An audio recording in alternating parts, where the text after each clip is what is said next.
এগুলো এরকম ভাবে একটা অ্যাটাক হইছে মানে আচ্ছা, ডান আপনি বাই এই সকল আ ইয়াতে কাকরাইলে কেন্দ্রীয় কার্যালয়ে হামলার পাশাপাশি হচ্ছে আবার জিএম কাদেরের বাসার বাইরে হচ্ছে আইনশৃঙ্খলা বাহিনী কড়া নিরাপত্তা ভেঙে ঢাকার উত্তরের ৭ নম্বর সেক্টর সাধারণ মানুষ উত্তরা শিক্ষার্থীরা নামে ব্যানারে একজন লোক বিক্ষোভ করছে। আচ্ছা। হুম। এখন might sound like a এখন হচ্ছে conspiracy জিএম theory. কাদের নাকি গ্রেফতার হবে আরকি। I think that's probably what going to happen. GM কাদেরকে গ্রেফতার করা হবে। তো আচ্ছা, মনে হয়তো এটা একটা সাময়িক এই জিনিসটা না ঠান্ডা হবে। এই তো বলুন। আ আমার কাছে মনে হয় যেটা যে মানে আ এটা একটা conspiracy theory র মতো শোনা হতে হবে। বাট এটা অ্যাকচুয়ালি নির্বাচন মানে ইসিও সেম কথা বলতেছে। তারপরে আবার আছে দেখলাম যে ওনার যে প্রেস সচিব আছে উনারাও বলতেছে ফেব্রুয়ারিতেই ইলেকশন হবে।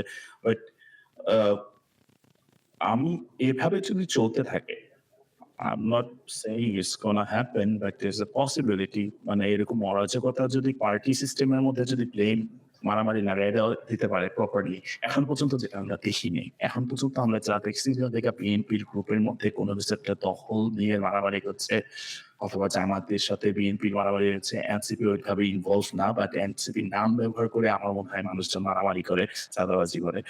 তো যেমন একটা হাসনাত এটা আবার আমি একটু ডাইভার্ট হয়ে যেতেছি। হাসনাত আব্দুল্লাহ একজনকে মানা করতেছে, আমার সাথে ছবি নেন না। আমার সাথে ছবি নিলে আপনারা এগুলা কোটি টাকা দিয়ে ইয়া করবেন। বুঝছেন? এটা একটা ভিডিও আছে, এটা we might share it in our page later on. তো আমার কাছে মনে হয় এভাবে যদি কনফ্লিক্ট ক্রিয়েট করা যায় পলিটিক্যাল পার্টি গুলোর মধ্যে, there might be a chance of like মানে extension of this government or something like that. Let it go না as এই it যে is. অনেকেই এরকম ভয় পাচ্ছে বা বলার চেষ্টা করছে আমিও শুনেছি এই ধরনের কিছু বক্তব্য আরকি। So এখন we all saw the যেমন video, right?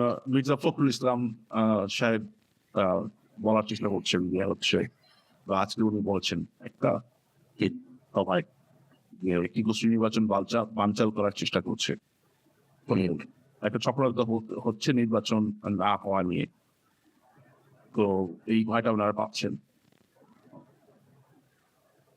হয়তো বলছেন যে ৭১ আমাদের সবার দায়িত্ব হবে একসঙ্গে ৭১ সালে সবাই যেরকম লড়াই করেছিলাম সেরকমভাবে আ দেশের জন্য মুক্ত করার জন্য, স্বাধীন করার জন্য এই লক্ষ্যে আমরা কাজ চালিয়ে যাবো।